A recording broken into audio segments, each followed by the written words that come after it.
Welcome to the Waffle Juice and Fried Bologna podcast, where we talk about our lives and autism and pop culture and answer all kind of questions about being on the spectrum and all kind of things because it's our podcast. So welcome here to our lovely space.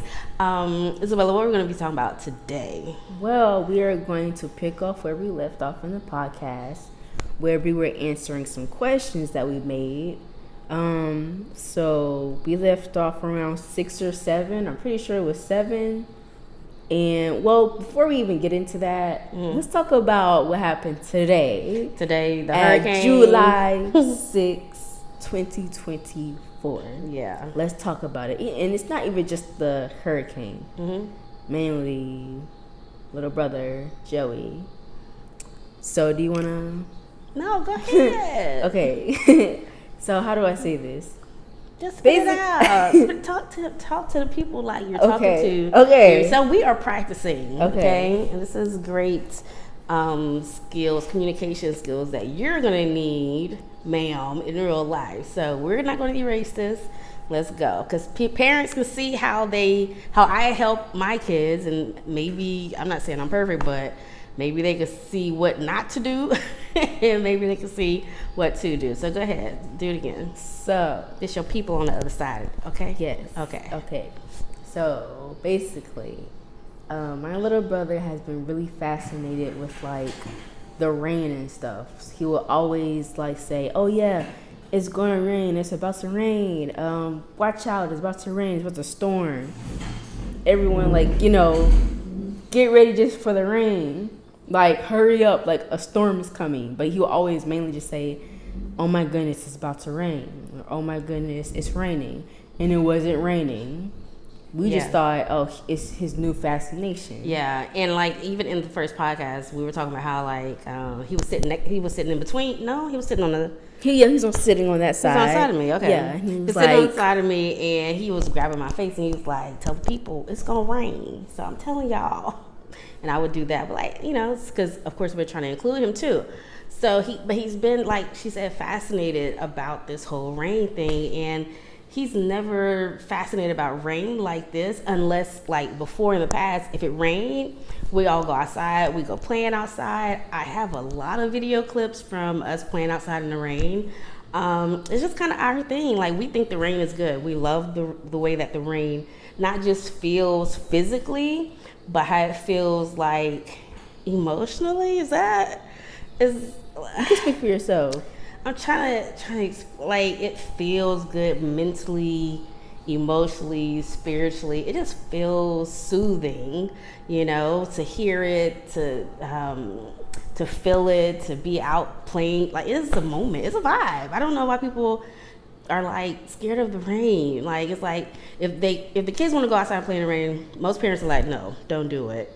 But I ain't never been like that, because like, let's go. What you think about that? No, it's a good point. Because, yeah. But just to like, I don't know, counter argument or something, I don't know. But, most people have different, childhood traumas. Like, oh yeah, every time it rains, it reminds them of an event.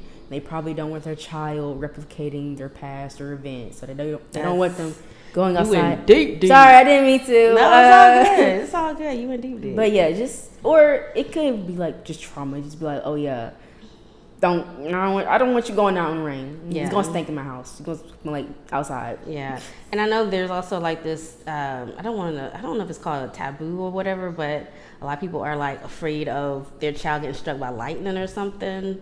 Like, don't go outside when it's raining, because if you get struck by lightning, then boom, we're in the emergency room. It's a terrible situation. But I don't ever think of it. Now, we don't go outside when it's thunderstorming. Like, if it's like hardcore lightning, thunderstorming, flooding, the thunder is rolling, no, we don't do that. But if it's just like a really good rain, we going outside. So anyways, so we do call him Prophet Joey. Yes. We call my son Prophet Joey for many reasons, but definitely because of that, because he prophesied the rain 3 times this year so far. 3 times. He's prophesied the rain. So, and he was so persistent about this one. We should have known it was going to be like not the normal type of weather, rain, you know. But nevertheless, it's about whole hurricane. Okay, yes. Let's get into these questions real quick. So, what would you tell your tell parents that have a child diagnosed with autism and dyslexia? Because Isabella has both. She has dyslexia. She has autism and ADHD, which is, you can barely tell. Like she's made a lot of progress. This child right here used to. Is it okay for me to share this? Just be honest. Well, I don't know what you're about to share, so just wait. We can edit it. We'll edit okay. it out, Just tell me. What was it? How you used to tackle me when you was his age. Oh, okay. Yes. Okay.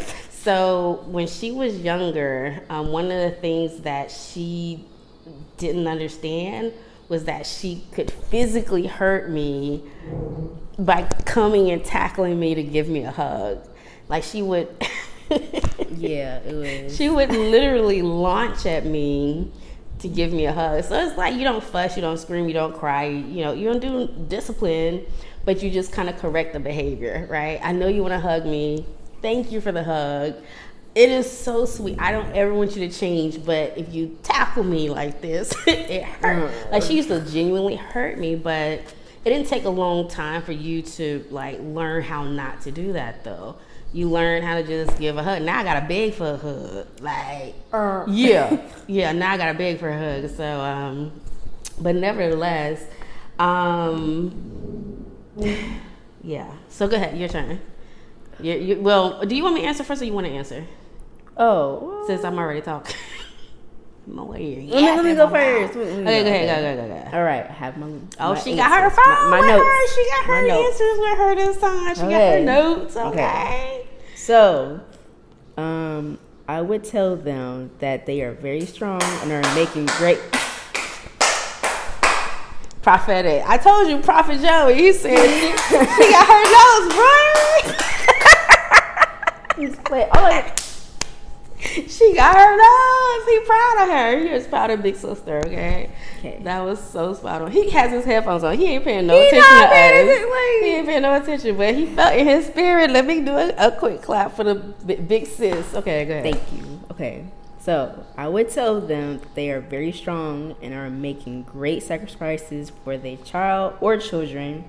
You put all your effort into your children, and that means the world to them. Yeah. And not only to them, but for us, other children, other parents with or without autism. It means the world. So your progress is not only just for them, it's for us too. So yeah, that's my answer.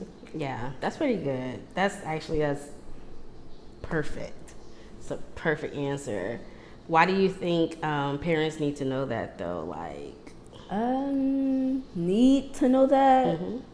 I don't know, cause I just want y'all to know your efforts aren't going unnoticed. You know, you are seen. That's prophetic. I'm gonna tell you why it's prophetic. Keep going. You are seen and you are heard.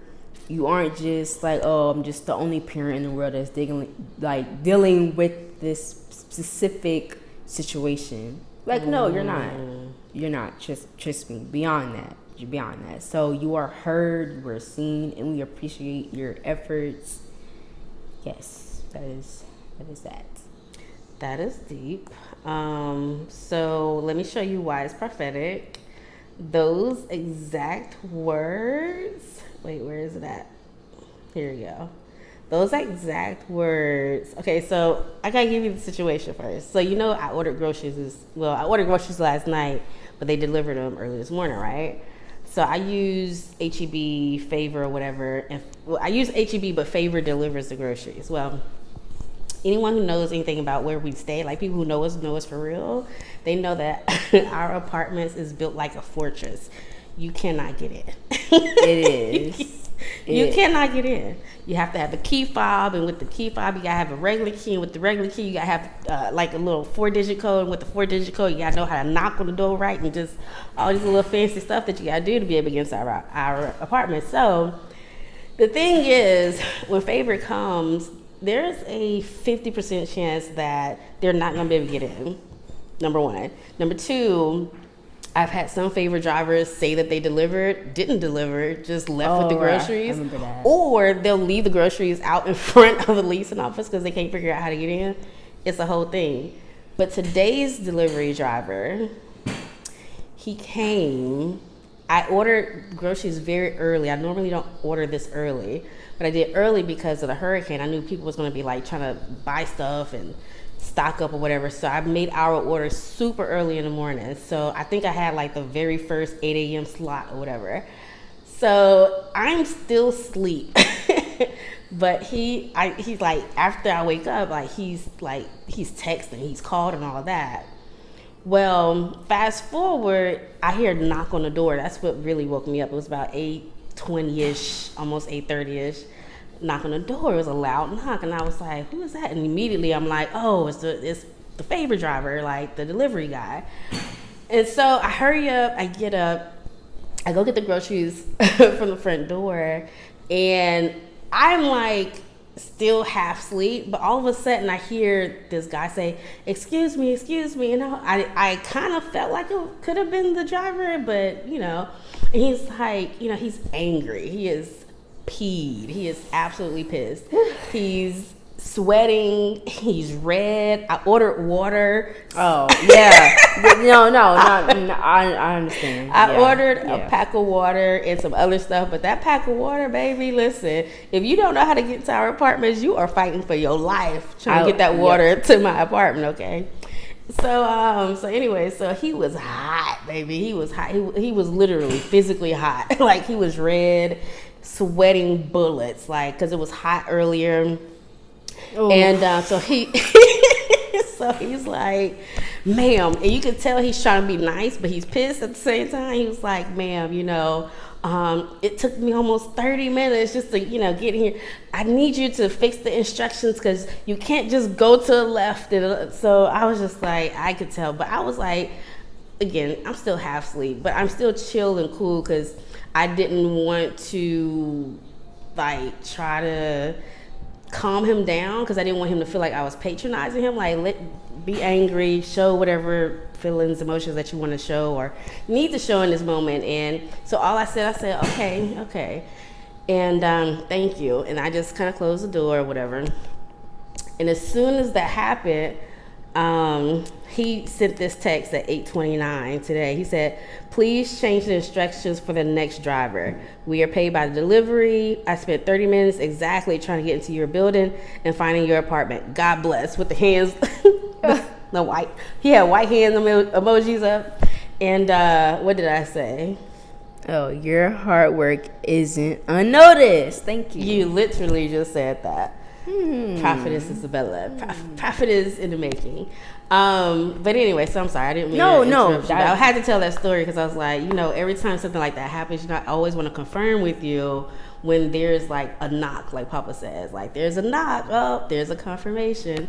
So, anyways, I don't remember what we were talking about before that, to be honest. It's your turn to answer the question. It was 7. Number 7? Okay. Okay, so what would you tell parents that have child? So depending on how the autism manifests, it could be your worst nightmare or it could be an easy adjustment. And regardless of which it is, just know it gets better, you will survive, and your child will soar and do great things. They will surprise you in the best possible way. Don't give up and always have a support system. That's what I would say to parents who are, who have like a child who is newly diagnosed or a child who is, maybe hitting a rough patch or whatever. Like, patience, not giving up. It's so funny because we all have like such different experiences. Like with me being the mom, but at one point I was your age, and at one point I was Joey's age, and my parents knew nothing about autism. They did not know anything about dyslexia, but here I am becoming a mom, and then I had you, and then you were my first child ever diagnosed, like the diagnoses of autism and dyslexia. It was you. And it was just so amazing because that's how I started learning more about myself. I would have never thought I had really anything wrong. Like all my life, I was told that, I was lazy. I wasn't applying myself. It was just, I've been told all sorts of things. But it wasn't until you start struggling with the same thing I struggled with in second grade. Actually, you start struggling right around first grade with your sight words. When sight words were introduced, and I can even go back a little further. I can go back a little more before even sight words being introduced, because I used to use my sister's twins, who you were 6 months older than. I used to use them as kind of like a point of reference for your growth, since y'all were basically the same age. And when I start seeing that you wasn't hitting like certain milestones, is this okay? I could say this? You can. Okay. When I started seeing that you wasn't making like the same kind of hitting all the milestones like they were, I was like, I started looking at things a little differently, like, okay, maybe I'm not working hard enough, and pushing you hard enough and teaching you enough, whatever. But that's what was like, I would say my official first red flags. I was like, okay, she's hitting her milestones, like she's talking, but she's not talking well. Like your speech was still very mumbled, It was like little things like that. But you just don't give up though. You just don't give up. And I think when parents don't give up, the child doesn't give up. So I'm serious. So, and I to be honest, that may just be true in life, like when we see other people pushing through, I think it encourages us, it inspires us, it gives us a role model, it gives us something in real life to say, oh shoot, they're still pushing, they're still going, so maybe I can too. So, and the Bible also talks about bearing each other's burden, and covering each other. So I think that's also true with parents. Parents should cover their child. So even if the child does feel discouraged at any point, we should definitely step up to the plate and be that person that encourages them. And it's also the other way around, because y'all, when y'all are like this little age, like 7, 6, 5 years old, y'all have no idea how encouraging it is just to get a random hug or a random kiss or a random mom, dad, I love you. Like those little random moments of affection are also encouraging us, and y'all just don't know it, So, but that's what I would definitely tell parents who have kids on the spectrum. Don't give up.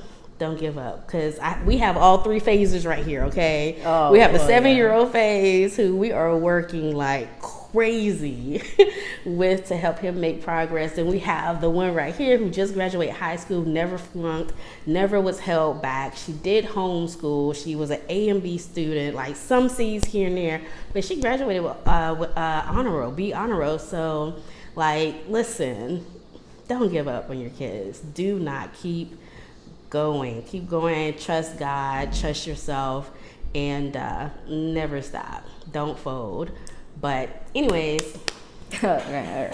So number 8, let's see, baggy clothes or tight clothes. Why don't I write that? Okay, baggy clothes all the way. I just like feeling comfortable, but I feel like baggy clothes are more fashionable too. Mm-hmm. Tight clothes, why did I say this?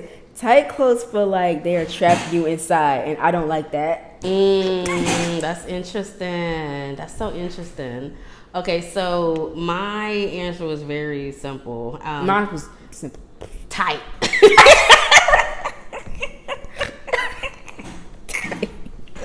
Tight. Snug.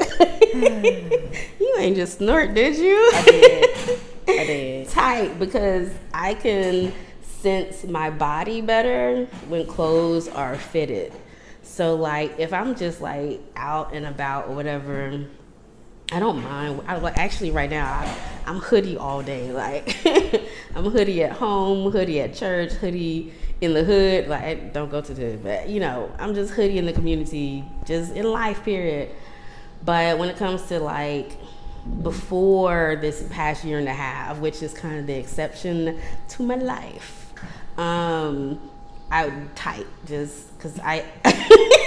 Why is that funny? Type because I like it gives. I don't know. I can just better feel my body. I feel better knowing that my body is with me. I don't know how to really explain that, but anyway. Good answer. Number 9, when going to bed. This is your question.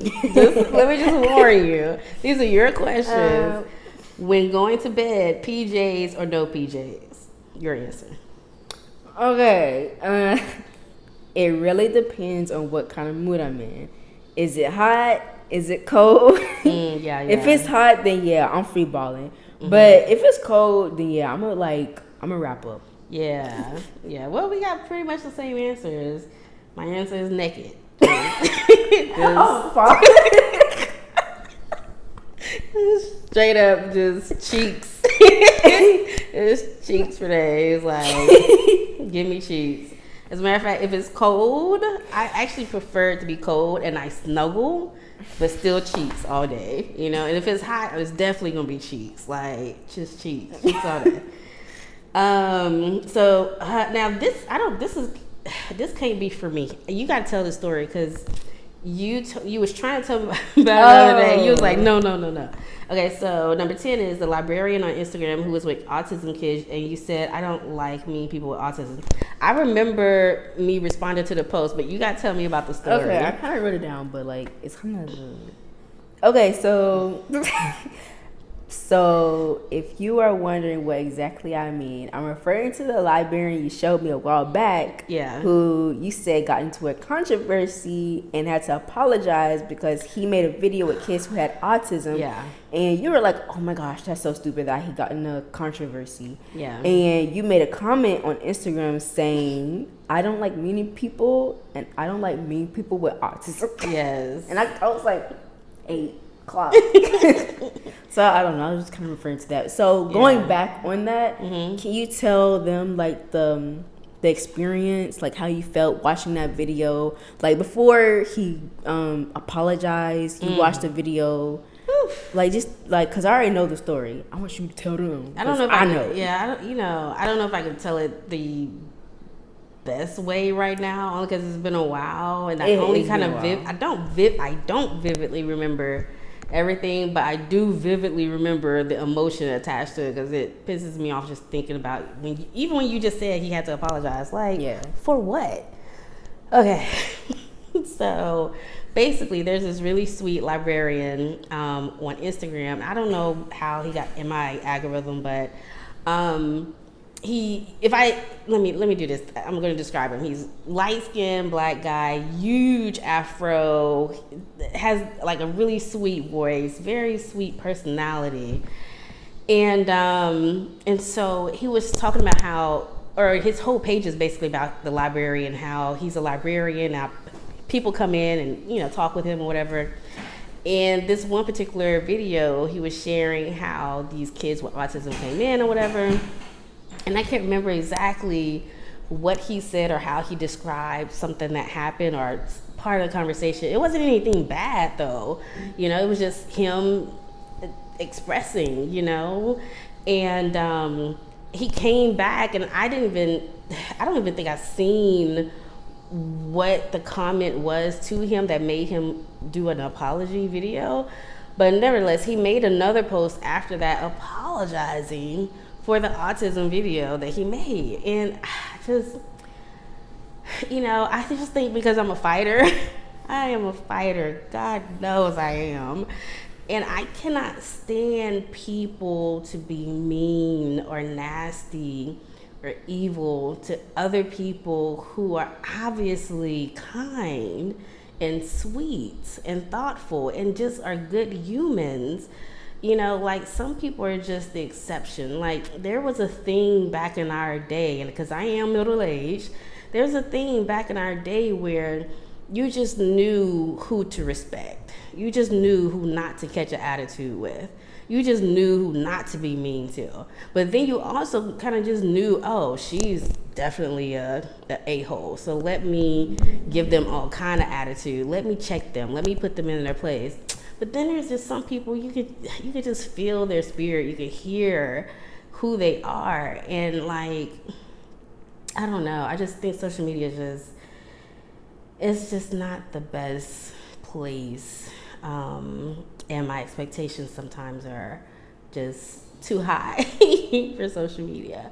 Because, I mean, even with what we're doing, I think we're some of the nicest, sweetest, kindest, some of the best human beings in the world. And I don't say that just because you're my daughter or he's my son or, because I'm biased because I know me or whatever. But I genuinely think we're just good humans, and I genuinely believe that we do our best to be good to everyone and to believe in the good in everyone. But I'm pretty sure somewhere in our journey of sharing and expressing, we may genuinely offend someone. We may genuinely just mess up.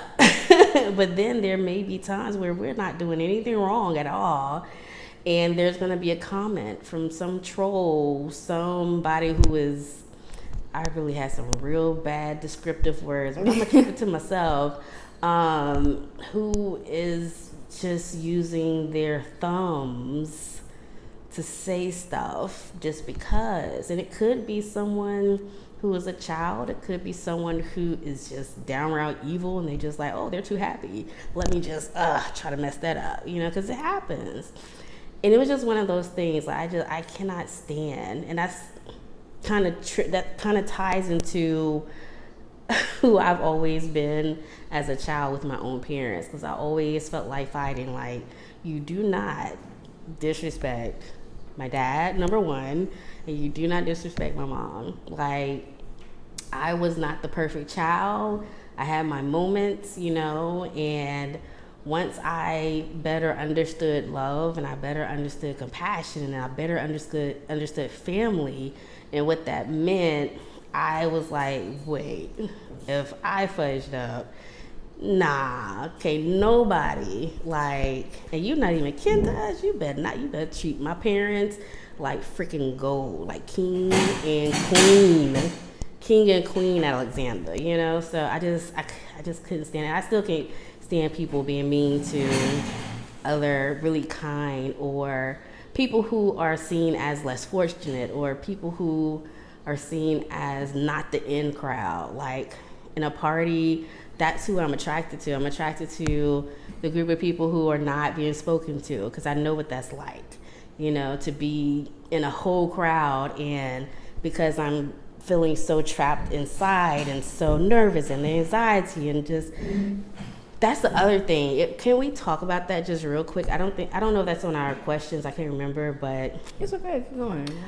Can we just talk about real quick what that feels like to be in a space with a lot of people and people ignore you, or they don't speak to you, or do you want to interact with them? Do you want to be social? Like, what does that feel like? What does that look like for you? I've been through this way too many times, to a point where not necessarily I give up, but I was at a point of giving up, but I just learned how to cope. So what I mean is, I don't know, this even happened with my family, where I generally try to talk to them, and they just flat out just ignore me. They just pretend like I was like a ghost or something, until I just went away. And same thing happened like outside my family.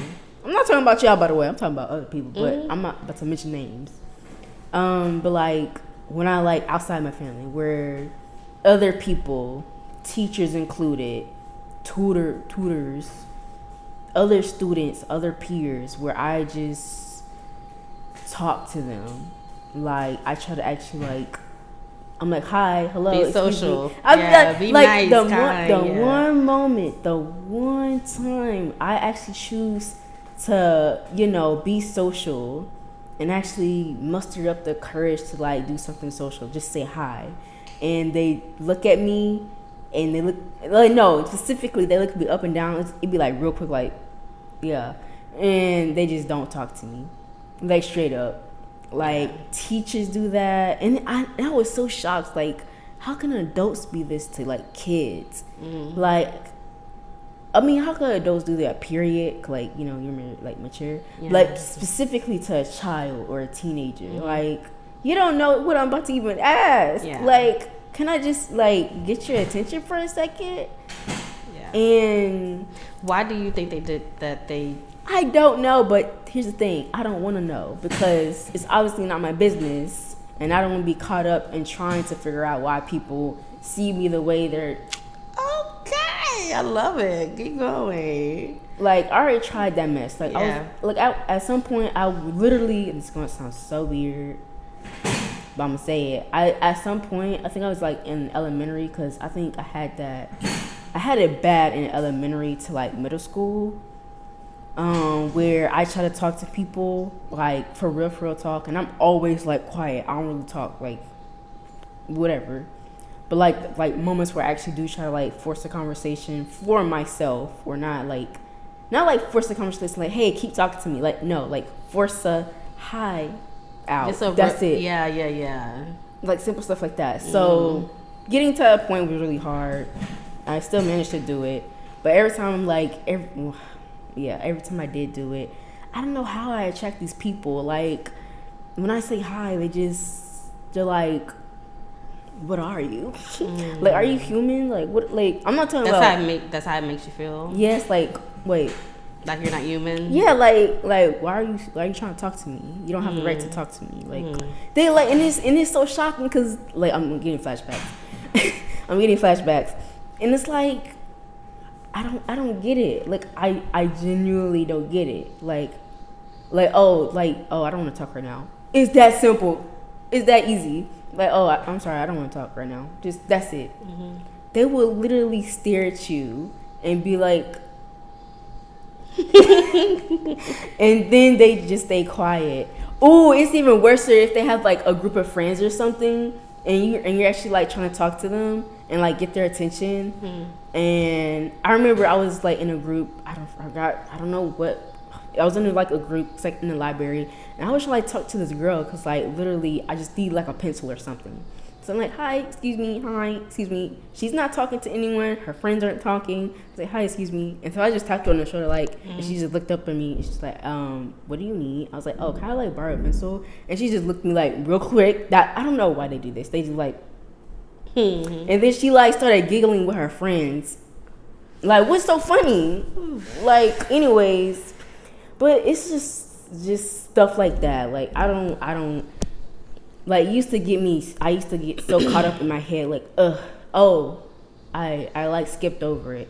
So back in elementary / middle school, I used to, again, it's gonna sound really weird. I used to literally, like, I wished that I could, like, see through their minds. Like, literally, I wanted to, like, have a superpower to, like, read people's minds. Like, every time they looked at me, like, what are y'all thinking? Like, what am I gonna do? I don't bite. Like, like, what do you see that looks so undesirable to a point where you're like, I don't want to even look at you. I don't want to talk to you, and I'm just gonna ignore you until you just go away. Instead of just saying, hey, I don't want to talk to you. And they're not saying that, but that's how you are feeling. Yeah. Because you have mustered up the courage, the faith, the energy, the words to be able to say, let me strike up this conversation, or let me just simply find a way to ask this girl if I can use a pencil. And when you don't get a response, or the kind of response back that you're hoping for, it makes you feel unseen. It makes you feel like, oh, I'm not human. It makes you feel like, oh, why she's here? Like, let me go somewhere else. That's what I'm hearing. Yes, it's that. And then and the kicker is the cherry on top. I think this is when I actually stopped trying to, like, figure out why people look at me the way they and how people are. I think this was when I actually stopped, like, not just give up, but genuinely stop, like, from my emotional, like, well-being. But it was when it got to a point where I would ask teachers for help, like, or just say, hey, excuse me, to a teacher, and they would just flat out, like, again, do a little look, and they just try to ignore me. Like, bro, like, female teachers, male teachers, whoever, old, younger teachers, tutors, like, people who just work at a freaking school, like, straight up just ignored me. And at first I was like, okay, no, let me just think for a second, because I know I am a quiet person. I can be very shy, so maybe I just have to speak louder. Ooh, don't do that. Don't do that. You're gonna regret that so much. I'm sorry. I'm just be completely honest with you. Or I regretted that so much, because I genuinely thought it was my voice that was the problem. I just have to speak louder. That was one of the most embarrassing things. I think that's another reason why I just stopped, like, trying to, like, figure it out. Because I was like, I'm laughing now, but whatever. I was like, excuse me. And I even tapped on their shoulder, and they just walked away. A whole teacher. And I was like, that was awkward. That was so awkward. Yeah. Like, at the moment, I felt, really bad or whatever. Like, now I'm like... But it sounds like you've kind of, like, grown a tough skin. It sounds like you've kind of grown to deal with those emotions and not even really have those emotions like you used to. Or do you still kind of feel that way if it happens now? I may, but I quickly just get over it. Because, like, why are you sad? Like... Yeah. Go do something. Listen, okay, so I'm not about to cope. I know as an adult, as the grown one, the woman, I still don't like it. Because where autism really shows up for us, I know for sure, not for Joey. It doesn't. Joey's a different kind of child. Yeah, different. When it comes to social, he's on the whole opposite side of the spectrum. We're on this side of the spectrum. Joey is all the way over here when it comes to social. It's not that we don't want to communicate. It's not that we don't want to be social. It's not that we don't want to talk and have fun and all of that. It's just we struggle so bad with having conversations and coming up with the words that we believe won't offend you. Well, I will speak for myself.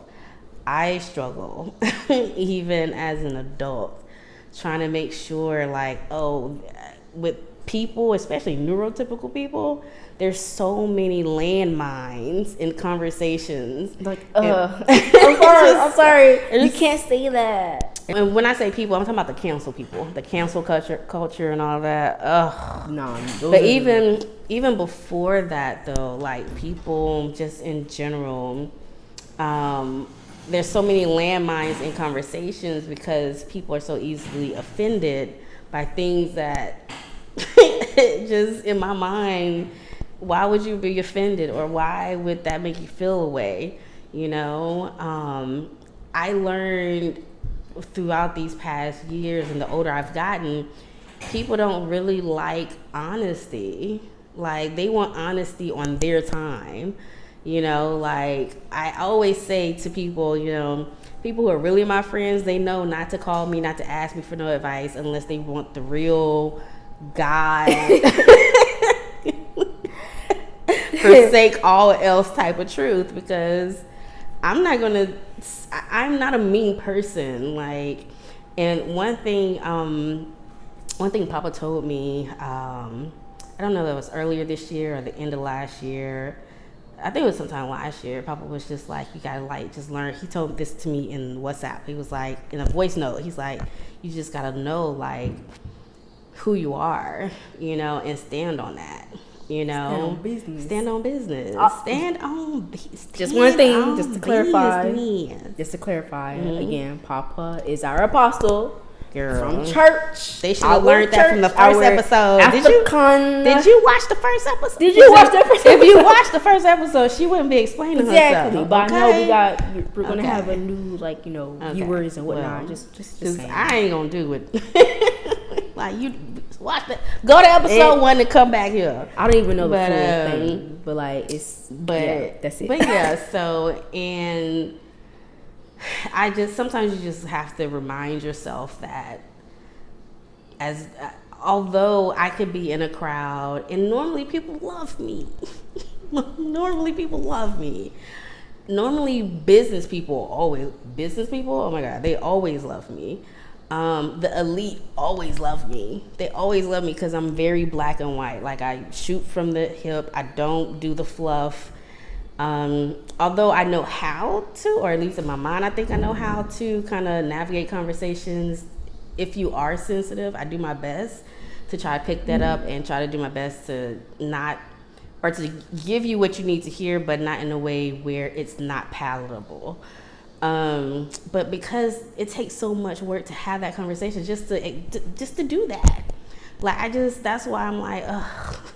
Like my friends, like my real friends, like I gotta just be able to just be me and not feel like I gotta entertain you or have to like walk around on my tippy toes trying to not step on the freaking landmine in conversation, or just in me being myself. Like once I see that I can just be myself and not be judged, then I fall in love with our friendship, whoever that person is. Like, and when you got me loyal, when you got me, you got all my loyalty, you have all my gifts, you have everything I have access to.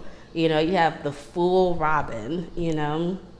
And again, I don't like that feeling, even now as an adult, when I'm in the room or at an event, and if I am personally struggling with conversations or struggling to kind of break out of my box, which has been made even more hard for me this past year and a half, I don't like the feeling of people walking around me as if they don't know how to break the ice with me. You know, like sometimes I be wishing there's another Robin in the room who would just come up to me and just be like, hey, and just randomly talk to me. That's why I think I like kids so much too, because kids don't care. They don't care. Joey right here, he don't do not care. They would just walk up to you, give you a hug for no reason, honey. For no reason, like, oh, you are wait, you my new best friend now. I know you fine, but like you are my new BFF.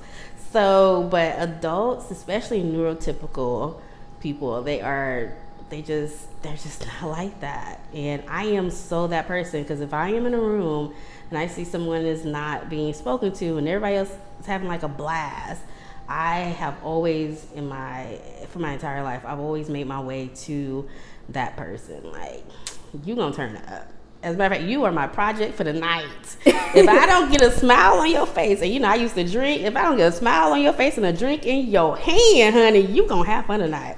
But anyway, so yeah, I still don't like it. I struggle with it bad, but once I get going and once I'm comfortable in conversation with you, oh honey, we about to have a ball. We're about to turn up. It's about to be a whole party. But yeah. All right, listen. Put that phone down. What? 43 minutes. Yeah. Dang. Wait. I know. Time go. Yeah, but like let's put a pin in it, right? Because we don't want to lose track like I did like last time. Okay, so we left off at 10, but I think we can go ahead and do 11 just real quick, because 11 says, what's something you would want the world to know about having autism? My answer was be nice, be flexible and patient, learn some social skills. Because you know, people always talking about with autism, we gotta learn the social skills. No, it's actually the other way around. Neurotypical people have got to learn some social skills. Y'all have got to learn some social skills, because they are terrible. People with autism don't need to learn that. Y'all are the ones who really need to learn how to be a good human and really know how to be nice and kind and genuine and understanding and tolerate people who are not like you and be okay with breaking the ice. Like, hell, I'm the one who have autism, but I'm over here pulling my hair trying to figure out how to be social and communicate well with y'all, and y'all just don't care. Y'all say whatever y'all want to say and not care about anybody else's feelings. That is not okay. It is not okay. I don't want to be like that. I just want to be able to express, but I want to be thoughtful in my thoughts. I want to be impactful with my thoughts and my communication, and just... Anyways, okay. Love that answer. Okay. Yeah. Excuse me. I definitely... Burping on the podcast? I'm not editing that out. I said excuse me. I'm not going to edit it out. Y'all gonna get your real me. I don't know about y'all. Okay, go ahead, girl. Again, this is... Okay, word for word, I kid you not. I definitely typed that in wrong, but I think I kind of understand what I think I was meaning. What would you tell the world about your autism? So I would tell the world that autism is not only a type of look or feeling, and that anyone can have it and may not know it. A lot of people go undiagnosed because of a certain time that they were in, like a different generation or a different culture. And those things can really be hard, and especially if you are a girl or a woman, because you are not you not only have a racial / cultural setback, but you have a gender one. And what I mean is that people who are POC are most likely to be ignored a diagnosis because of their race and or ethnicity. And for a woman, that is even harder because autism manifests differently from boys or men and can look different. And girls tend to learn how to mask their autism over a certain period of time, especially when they find out that they feel left out and or somehow treated differently because of the way they act. And not only that, it was way more common for boys to be diagnosed because it would be like shown differently in boys. And it would be more, well, I don't know how to say this honestly, but physically, or like the signs that they were being studied more than girls who had autism, if that makes sense. So yeah, we are all different, no matter the gender or race. We can all have autism, and we believe we can overcome it and be great while having it in those differences as well. Period. Yeah. Period. Yeah. Sister, I love you. I'm so proud of you. Oh, I'm so proud of you. You my baby, but you are growing up, girl. I was like, ooh, come on. Come on through, girl. Okay, so I think this is the end of today's podcast. Yes, so 47 minutes. We did it. Yes. We have like one more foundational episode to go. We wanted to do 3 so we can get all the answers out about autism and all of that. So when we do start talking about pop culture and trending topics and things of that nature, y'all won't be looking at us like we crazy. Okay? Y'all just go with the flow. Okay? And just let us be us. Let us be ourselves. And even if you don't let us, we're going to do it anyway. Because this is who God has called us to be. We are fearfully and wonderfully made. We are amazing people. Because God has made us that way, you know? So, but that's the end. You got any final words, good, for this episode? I don't know where that was. I don't know where that came from. What? I don't know where that country. Child. No. It's Texas. Okay. So, you know Mrs. Texas is black now. Who? Mrs. Texas. Who's that? Good. Yeah, I'm sorry. She's actually not even black. She's African. I don't even think she's African American. No, she's African. I could say she's genuinely African American, but she's African. But she was raised in the States, and she's right there in South Lake, where not far from where we used to live in Dallas. I know. She just won Miss Texas. It's so freaking cool. And she advocates for her brother who has autism. You gotta watch the poem that she wrote for the talent piece of the competition that she did. But it's just freaking dope. I hope we can get her on the podcast. I would love to interview her. Oh, okay. Love. Her and some other celebrities that I am looking at. But anyways, that's in the works. That is in the works. So until then, peace, love, and hair grease, waffle juice, and fried bologna. Okay. Yeah. Thank y'all so much for checking us out. Be sure to like, subscribe, share, comment, download the podcast episodes, all the things. Share with your people. Send in your questions, your thoughts, your comments. Like, share, all the stuff. Turn on notifications, all the things. Subscribe, all the things. All the things. Until next time, y'all be safe out there. We know Hurricane Burl. He not in the podcast right now because he comfortable. Oh, you talking about Joey? Yes. Yeah, Joey is chilling. He chilling. He chilling. Like, and if you heard any background noise, that was him. That was yes. our sound effect guy. That's him. Our sound effect guy. But as he would say, be safe. Yes. It's gonna rain. It's gonna rain, but we gotta be safe. Yeah. And stay prayed up, you know. And that's it. That's it. Peace. Peace.